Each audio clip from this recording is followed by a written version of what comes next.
Good afternoon. Thanks.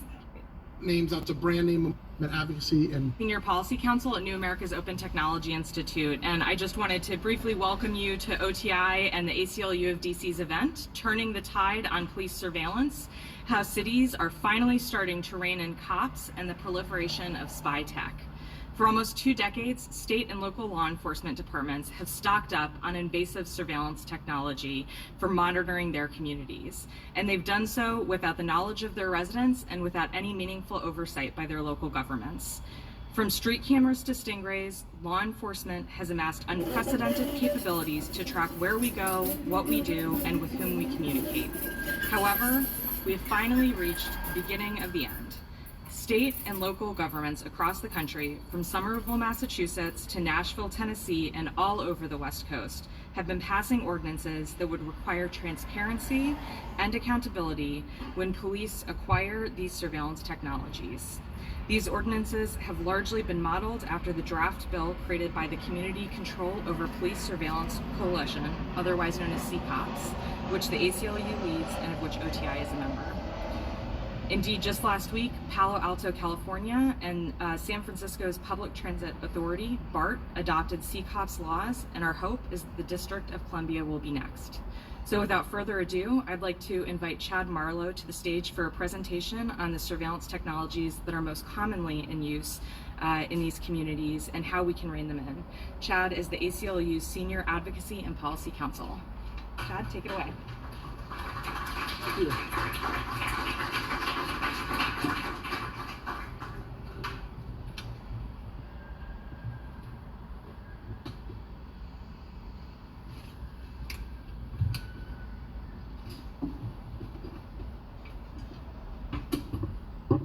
Is there a way I can take this smart? Oh, there it goes.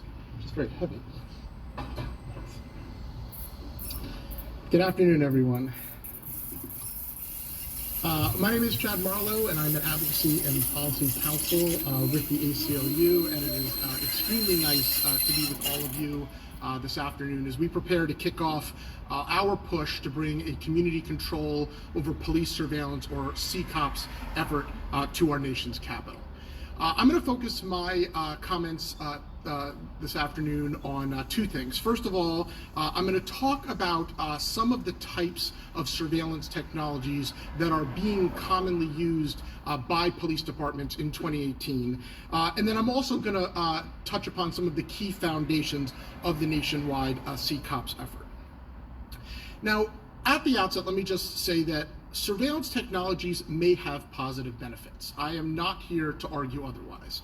But as our discussion of these technologies will highlight, their use also carries risks, some of which can severely threaten the public's civil rights and civil liberties, including their right to privacy and their freedom of speech. It is also very important to note that while surveillance technologies carry a risk of adverse impacts to all of us, not every person and group is threatened the same by surveillance technologies. And this is the case because both historically and currently, surveillance has been disproportionately targeted at communities of color, at low-income communities, at other vulnerable groups like Muslims and immigrants, and at persons who are politically active. All of this is to say that when we as a society are contemplating the deployment of a surveillance technology, we need to fully open our eyes to the technology's benefits and its drawbacks. Most critically, we need to weigh these pluses and minuses against each other to determine what limits should be placed on the surveillance technology's use, or if its use should be prohibited altogether. Let me make 2 quick points before going into my discussion of these surveillance technologies. The first is that I am not crazy, although it occurred to me when I wrote that most crazy people would tell you they're not crazy. So perhaps it's better to say that this is not a talk in science fiction. I'm not going to put on a tinfoil hat and tell you that this is the best means to prevent the FBI from reading your thoughts. Bear in mind that all the technologies I'm discussing right now are real and they are being used right now. Second, decisions about acquiring and using these surveillance technologies, including here in DC, are almost always made unilaterally and in secret by the police. As you hear me talk about these technologies, please think about how comfortable you are with that being the status quo. All right, let's get into some of these technologies. The first technology I wanted to talk about today are Stingrays. Now, they also go by some different names. That's a brand name. A more modern version of it's called the Hailstorm, but essentially what they are is fake cell phone towers. And the way that they operate really is kind of like the children's game of Marco Polo. When a Stingray shouts out Marco, your cell phone has no choice but to shout out Polo. And in shouting out Polo, it does a couple of things to what it thinks is a legitimate cell phone tower it's trying to connect up to. One, it tells the cell phone tower, in this case the Stingray, who you are and where you are. Another thing it does is it enables the Stingray device to intercept written content being generated by your phone while it's connected. So that could mean text messages or emails.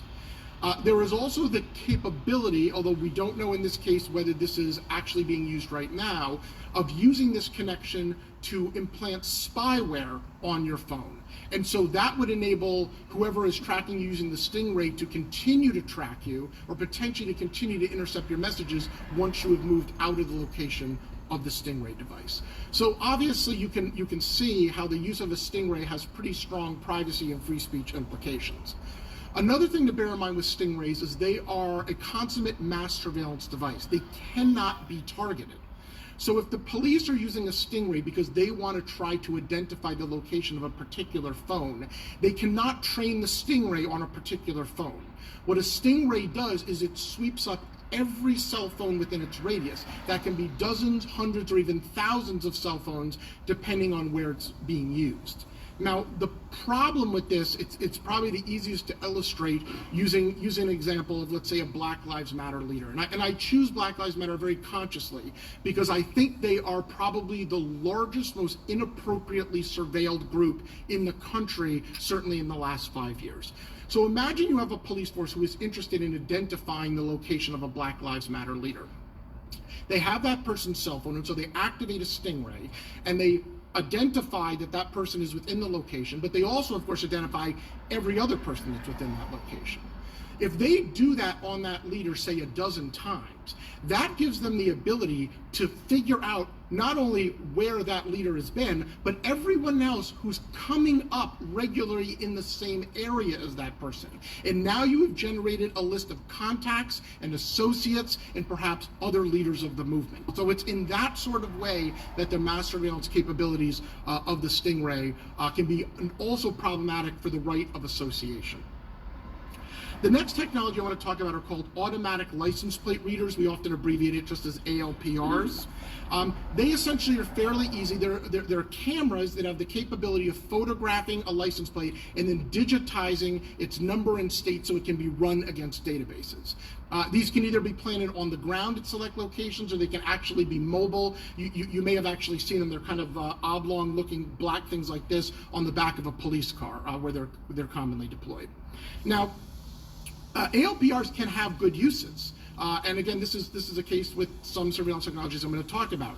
For example, for toll collection, if you put out ALPRs, people don't have to be reliant on Easy Pass. They're able to kind of whip through tolls and pay. You don't have the environmental problems and the traffic problems, and so they can potentially be something like that. They can also be good for, say, Amber Alerts. You know, you have a situation where you have a kidnapped child in a car, and you're trying to see if you can locate that car. So they can be potentially good for that. They can also be very, very bad. ALPRs can be used, especially if they're deployed greatly throughout a community or a city, to track everywhere you drive in your car. That means they know what doctor's offices you visit, what religious institutions you go to, what political meetings you attend. They also can figure out where you're sleeping at night. And you know, imagine, if you will, that a police department, say here in DC, and again, hypothetical, not actual, there's a member of the council who doesn't really vote the way they want on police matters, but they figured out that this person doesn't necessarily sleep every night at their home. You know, pressure can be brought to bear when you're able to collect data like this. Another problem that these are starting to pop up as a problem is that private companies are approaching police forces and offering to give them all the ALPRs they want for free.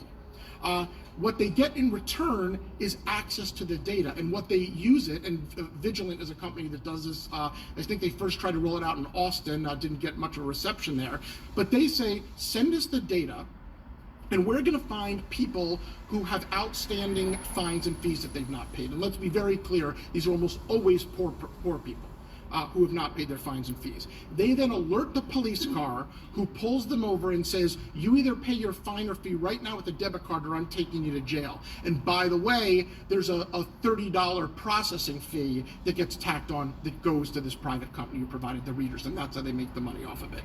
So, we get in a situation where this technology is now used to target low-income people with threats of jail in order to make more money for for-profit companies.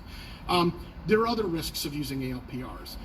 Two examples from California. In Oakland, recently, about 6 to 9 months ago, it was discovered. Oakland is a sanctuary city, right? So sanctuary city means that we are not going to use our city's apparatus to go after undocumented persons in our city. But Oakland uses ALPRs, and they share them with fusion centers, and they share them with private companies, and guess what happened? In that sharing, ICE also had access to that shared data and then used it to identify undocumented persons in Oakland. So despite being a sanctuary city, their lack of thoughtfulness and oversight into their own data put them at risk here. By the way, Oakland has since adopted a CCOPS law. Another situation is in Sacramento County, California, where I literally just learned last week. They're using their ALPRs to identify welfare recipients and to track them to see if they might come across any evidence of welfare fraud. Again, not necessarily any proof that the person is engaged in fraud and then investigating it, but just to generally track people they might be suspicious of. Is there a solution, though, to being able to balance good uses and bad uses? Yeah, there is. You put in strict use and data retention and sharing limitations, but these don't happen automatically. These are the sort of things you need a CCOPS law in order to ensure are in place. The next one that you'll probably be greatly familiar with are closed-circuit television cameras or surveillance cameras. Now, when you talk about this surveillance technology, it's helpful to divide them into two categories, which is to say private cameras and public cameras.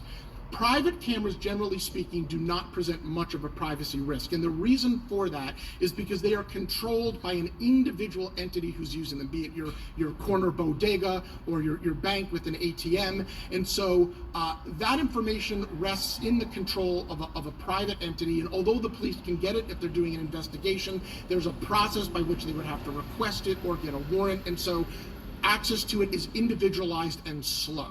And so that makes private cameras safer.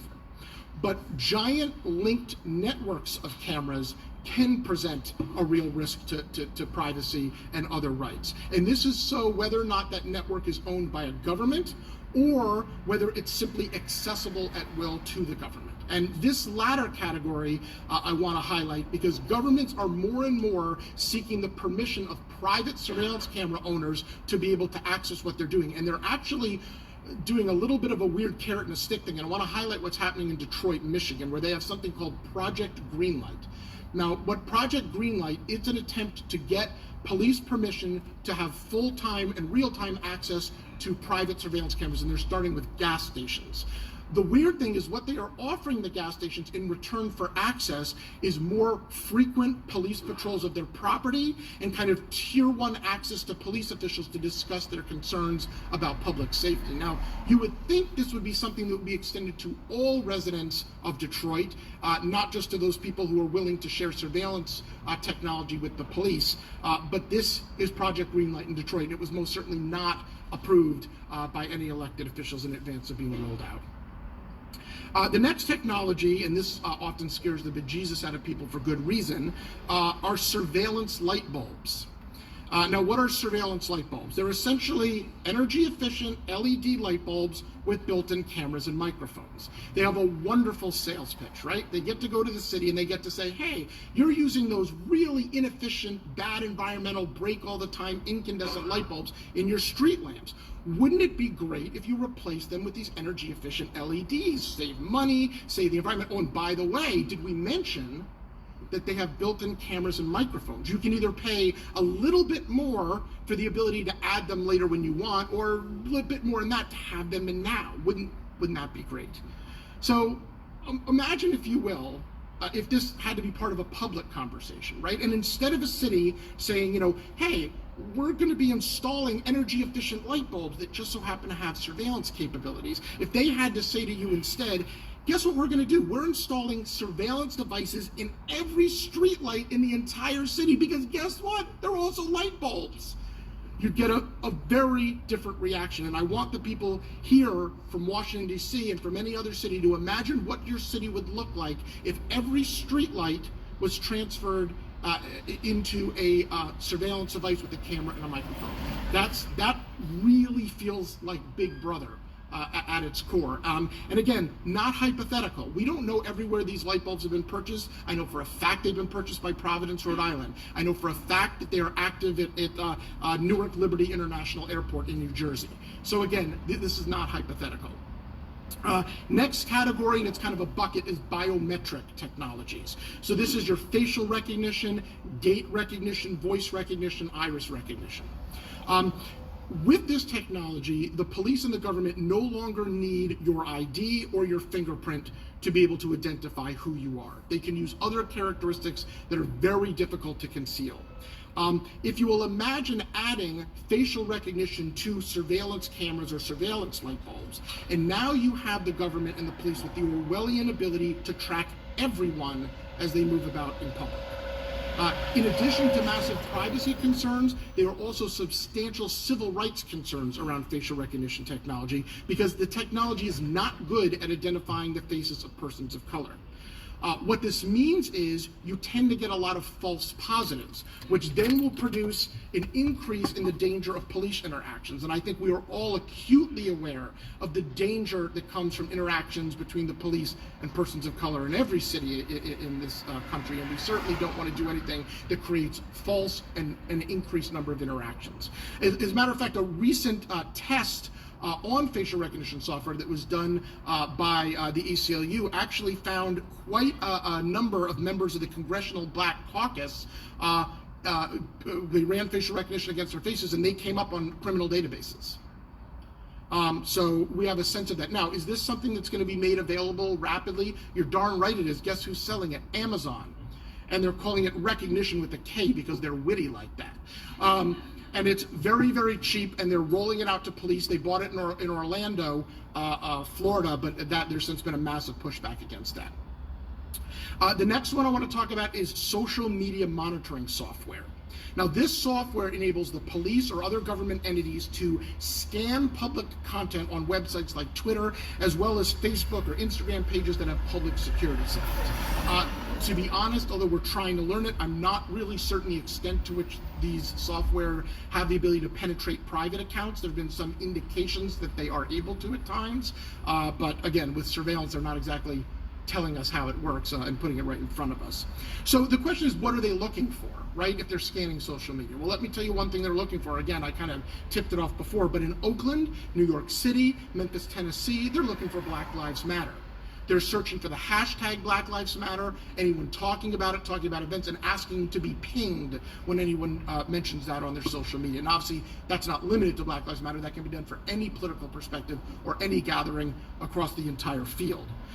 Students are also being increasingly targeted.